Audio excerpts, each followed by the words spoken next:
दोस्तों फाइनली दिल्ली शिक्षा विभाग ने सत्र 2022-23 के लिए क्लास 3rd से लेकर के 9th एंड 11th मतलब 10th और 12th की बोर्ड क्लासेस को छोड़ करके बाकी सभी क्लासेस के एग्जामिनेशन एंड असेसमेंट गाइडलाइन जारी कर दिया है।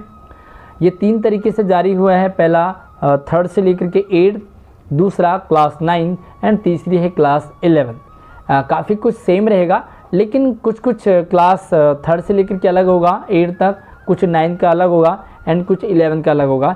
इसलिए तीनों के लिए अलग सेपरेट वीडियो मैंने बनाया है। इसी वीडियो में क्लास 9 के लिए शेयर करूंगा। अगर आप क्लास 9 में हैं तो आपके टोटल एग्ज़ाम कितने होंगे, कौन कौन से होंगे, कब कब होंगे एंड आपको पास किस तरीके से किया जाएगा, सब कुछ शेयर करूंगा। बस पूरी वीडियो के साथ एंड तक बने रहें। एंड आगे बढ़ने से पहले प्लीज़ वीडियो को अभी लाइक करके अपने सभी दोस्तों क्लास ग्रुप में भी शेयर कर दीजिए। स्वागत है आप सभी का एक नई वीडियो में। मैं हूं आपके साथ आशीष सर। तो यार चैनल को अगर सब्सक्राइब नहीं किया तो अभी कर लीजिए, क्योंकि यहाँ पर इन फ्यूचर भी सारी अपडेट मैं आपके लिए लगातार लाता रहता हूं। तो चलिए यहाँ पर आप देखो, ये जो सर्कुलर है 1 जुलाई यानी कि आज का, examination and assessment guideline for classes 3rd to 9th and 11th academic session 2022-23। अब यहाँ पर इन्होंने कुछ चीज़ें बेसिक सी चीज़ें कही है कि भैया जो भी नेशनल एजुकेशन पॉलिसी 2020 है उसके अकॉर्डिंग, साथ में सीबीएसई के पैटर्न के अकॉर्डिंग हमने काफ़ी कुछ चेंज किया है, क्योंकि कोरोना के बाद इन्होंने काफ़ी कुछ अपने पैटर्न में बदलाव ले आए हैं। आपको सारा समझना बेहद ज़रूरी है। सबसे पहले हम देखेंगे ये जो एग्ज़ाम होंगे वो कब होंगे, कितने होंगे। तो सबसे जो बड़े एग्जाम होंगे ना, वो in the academic session 2020-23 mid term examination will be conducted in September and October. यानी कि 2 बार आपके बड़े एग्जाम होंगे।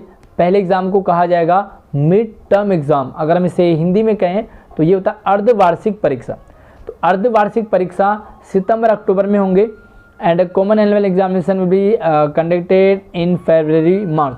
और जो फाइनल एनुअल एग्ज़ाम होंगे, फाइनल एग्ज़ाम होंगे, सेकेंड टर्म के एग्ज़ाम होंगे, और हिंदी में कहूँ तो वार्षिक परीक्षा होंगी, वो आपका फरवरी मार्च में होगा। तो 2 चीज़ें आपको क्लियर हो गई।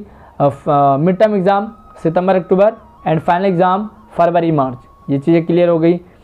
अब जो भी सिलेबस है ना, एग्जामिनेशन किस बेस पे होगा, तो पेपर्स और मिड टर्म एग्जामिनेशन किस तरीके से होगा। तो मिड टर्म एग्जामिनेशन जो सिलेबस आपको शेयर किया है, सिलेबस अगर आपने नहीं देखा है सभी सब्जेक्ट का, तो इसी वीडियो के डिस्क्रिप्शन में आपको PDF में डाउनलोड करने का तरीका बताया है, आप देखिए वीडियो को समझ लीजिए।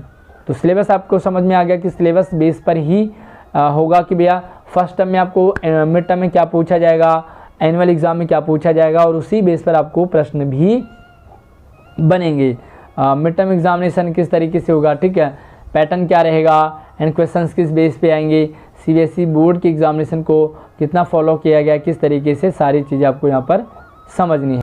चलिए सबसे पहले हम यहाँ पे समझते हैं कि क्लास 3rd से लेकर के 9th जो कॉमन है वो रहेगा competency based questions in the form of MCQs। तो MCQ टाइप के क्वेश्चंस होंगे, 4 सवाल होंगे, 4 में से 1 सही होगा। एंड केस बेस्ड क्वेश्चंस होंगे, सोर्स बेस्ड क्वेश्चंस होंगे। तो इस तरीके से आपको 40% का आपको इसी तरह से क्वेश्चंस आएंगे। उसके बाद रहेगा ऑब्जेक्टिव टाइप, यानी कि छोटे छोटे होंगे, ऑब्जेक्ट होगा, उसमें हल्के फुल्के आप आंसर लिखेंगे, तो ये रहेगा आपके लिए 20 नंबर का। And compare short answer and long answer, कुछ छोटे, कुछ और छोटे, कुछ और बड़े बड़े बड़े, तो इस तरीके से आपके 40% आपका इस तरीके से मार्क्स लगेगा। तो यहाँ पर MCQ भी होगा, आप ये ध्यान रखें कि MCQ टाइप के आपके पास प्रश्न आने वाले हैं। बहुत सारे बच्चे डाउट में थे कि MCQ आएगा या नहीं आएगा, तो अब आपको क्लियर हो गया कि MCQ टाइप के क्वेश्चंस आपके पास आएंगे। तो एक चीज़ यहाँ पर इन्होंने क्लियर कर दी है कि भैया 10th क्लास में जो बच्चे गए हुए हैं, अगर उन्होंने 3rd लैंग्वेज में 8th क्लास में पास नहीं किया तो उन्हें पहले 8th क्लास का 3rd लैंग्वेज का पेपर दे करके पास करना होगा, तभी वो 10th में पेपर दे पाएंगे उस सब्जेक्ट का। सेम यहाँ पर 10th में भी होता है। जब आप 9th में अगर आपका किसी भी 3rd लैंग्वेज में आपको प्रमोट कर दिया, लेकिन 10th में जाने से पहले आपको 9th का वो वाला एग्ज़ाम कवर करना पड़ेगा। इसलिए सारे जो एग्ज़ाम होंगे उन्हें ध्यान से देखें, ताकि आपको इस तरह से दिक्कत ना आए। तो ये कुछ जनरल सी चीज़ें हैं जिन पे हमें उलझना नहीं है कि भी इन्होंने किस तरह से, किस पैटर्न से पेपर बनाया है, क्या क्या रहेगा। तो ये सारी चीज़ें हमें नहीं समझनी है, हमें सिंपली यही समझना है। ओके, यहाँ पे आ जाते हैं 4th पॉइंट में, स्कॉलस्टिक एरियाज ऑफ क्लास 9। तो क्लास 9 के लिए देखिए यहाँ पर आपके सब्जेक्ट के अलग अलग सब्जेक्ट होंगे। तो यहाँ पे लैंग्वेज 1 आपकी हिंदी इंग्लिश होगी, इसी तरह से आपको इंग्लिश पढ़ना होगा। इसी तरह 3 लैंग्वेज आपकी होंगी, मैथमेटिक्स है, साइंस है, सोशल साइंस है, एंड कुछ आपके एकेडमिक्स से इस तरह से होंगे, जैसे साइंस होम साइंस वगैरह होगा। तो ये सारे आपके सब्जेक्ट होंगे और इनमें आपको सब में पास होना कंपलसरी रहेगा। 3 लैंग्वेज आपको पढ़ने होते हैं क्लास 9th एंड 10th में। तो हिंदी इंग्लिश तो कंपलसरी रहेगा, उसके साथ में 3rd लैंग्वेज उर्दू ले सकते हैं, पंजाबी ले सकते हैं, या कुछ और आपने लिया होगा तो ये सारी चीज़ें होंगी। एंड आपको 3rd लैंग्वेज में पास होना होता है। अगर आप 3rd लैंग्वेज में फेल हो जाते हैं तो आपको 10th में एग्ज़ाम में प्रॉब्लम आ सकती है। अब यहाँ पे हम देखेंगे कि वेटेज आपको किस तरह से लगेंगे इस बार। तो सिंपली आपको समझना होगा पैटर्न क्या रहेगा। तो यहाँ पे आप देखो, subject with theory 80 marks and internal assessment 20 marks. जो बड़ा एग्ज़ाम होगा वो 80 नंबर का होगा। 80 नंबर में भी आपको 30 और 50 का अलग अलग से पेपर देने होंगे, और 20 नंबर इंटरनल असेसमेंट, यानी कि ये जो 5 नंबर हैं, 5 नंबर पीरियोडिक टेस्ट होंगे। कुछ आपके पीरियोडिक होंगे, कुछ आपके मल्टीपल असेसमेंट होंगे, टीचर्स क्लास वगैरह में लेंगे, टीचर्स के साथ आपका बिहेवियर कैसा है, टीचर्स क्लासमेट के साथ जो भी छोटे बड़े टेस्ट क्लास में होते हैं, आपने कॉपीज़ किस तरह से बनाई है, फाइल वगैरह कौन सी बनाई है। तो सारी चीज़ें आपको यहाँ पर 20 नंबर की लगेंगी।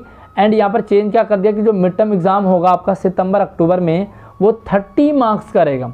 सिर्फ 30 मार्क्स का आपका एग्ज़ाम होता है। इससे पहले क्या होता था, 80 नंबर का आपका मिड टर्म एग्ज़ाम होता था और उसको भी हमें चेंज कर दिया जाता था, लेकिन अभी 30 मार्क्स का रहेगा और पूरे के पूरे 30 नंबर आपके लगेंगे। 50 नंबर आपका एनुअल एग्ज़ाम होगा, जिससे कि हम वार्षिक परीक्षा कहेंगे। एंड टोटली 80 नंबर आपका theory and 20 number internal assessment. तो ये आपको ध्यान रखना है कि मिड टर्म एग्ज़ाम आपका 30 नंबर का एंड फाइनल एग्ज़ाम आपका ये रहेगा आपका 50 नंबर का, ठीक है। अब यहाँ पे आप देखोगे तो जो भी आपका इंटरनल असेसमेंट होगा, पीरियोडिक असेसमेंट होगा, average marks of best 2 periodic. तो जो भी 3 पीरियोडिक होंगे आपके, उनमें से 2 बेस्ट के आपके मार्क्स लगेंगे और इसी बेस पे आपको इंटरनल असेसमेंट के मार्क्स दिए जाएंगे। मल्टीपल असेसमेंट हो गया, कुछ प्रोजेक्ट वगैरह बना रहे हो, पोर्टफोलियो में आपने कुछ प्रैक्टिकल करवाया हो आपको, साथ में देखो इस तरह से। एंड सब्जेक्ट इनरिचमेंट, कभी क्लास में आपका टेस्ट ले लिया, कभी ओरली टेस्ट ले लिया, कभी आपको रिटर्न में टेस्ट ले लिया। तो छोटे बड़े टेस्ट आपको यहाँ पर टीचर लेते रहते हैं, तो उन सभी के आपको मार्क्स यहाँ पर लगेंगे। तो यहाँ पर ग्रेडिंग सिस्टम में आपके रहता है भाई कि किस तरह से आपके मार्कशीट में ग्रेड बनेंगे। तो सबसे A grade, B grade, C grade आपका ये लगेगा। और जो भी मार्कशीट में आपके ग्रेडिंग स्केल होता है, लाइक अगर आपके ओवरऑल 91 से 100 मार्क्स आते हैं किसी सब्जेक्ट में, तो उस सब्जेक्ट में आपकी A1 लग जाती है। इसी तरह से A2, B1, B2 और ओवरऑल भी सभी सब्जेक्ट में मिला के अगर आपके 91 से अबव मार्क्स आते हैं तो आपका A1 ग्रेड माना जाता है।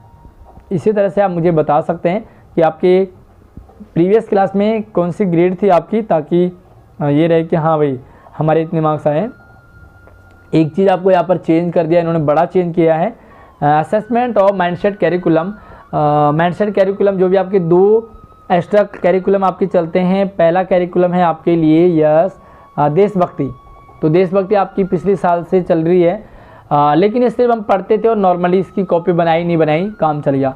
इस बार से ऐसा नहीं होगा, प्रॉपर आपको यहाँ पर इसका एग्ज़ाम देना होगा। And EMC entrepreneurship mindset curriculum, EMC का भी आपको सेपरेट एग्ज़ाम देना होगा, देशभक्ति और EMC।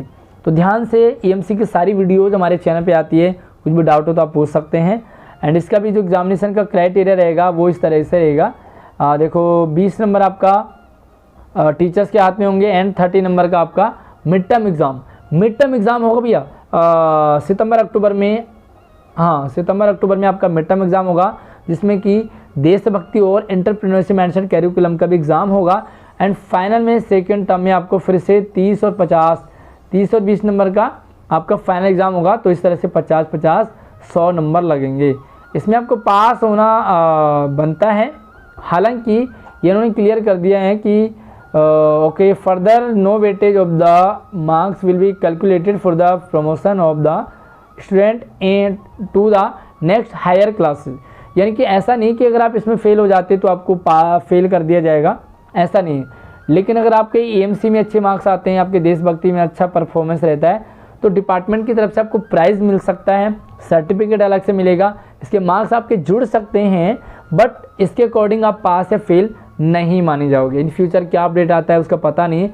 बाकी मुझे आप कमेंट करके ज़रूर बताएं कि आपको देशभक्ति और एएमसी में सबसे मज़ेदार सब्जेक्ट टॉपिक क्या लगता है, कमेंट करके ज़रूर बताएं। ये था आपके लिए किस तरीके से पेपर होगा, और कुछ चेंजेस भी यहाँ पर आपके लिए, तो यहाँ पर कुछ चेंजेस इन्होंने किए हैं इस बार कि अगर मान लीजिए in case of local transfer of student record of marks obtain mid term exam, अगर आप स्कूल चेंज कर देते हैं तो जिस स्कूल में आपके मिड टर्म एग्ज़ाम हुए हैं वो एग्ज़ाम कंसिडर होंगे मार्क्स और अगले आपके लग जाएंगे।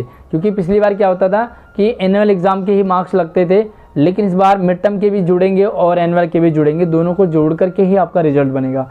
तो कहीं ऐसा ना हो कि आपके 30 नंबर रह जाएँ मिड टर्म के, ठीक है। इनके सब ट्रांसफ़र ओके, तो आउटसाइडर अगर आप हैं दिल्ली से बाहर जा रहे हैं तो उस केस में अलग रहेगा।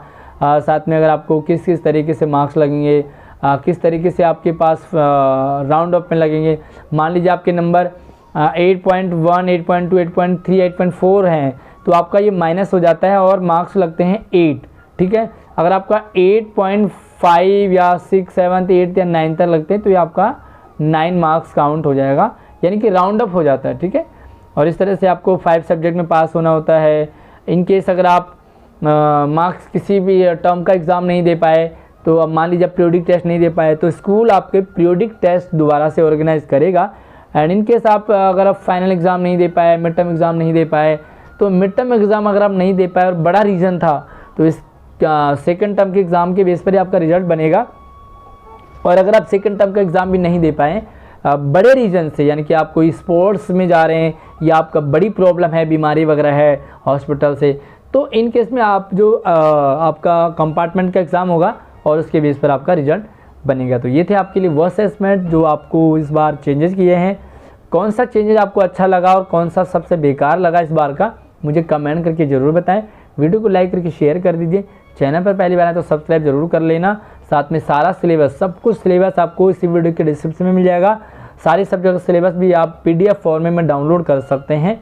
धन्यवाद।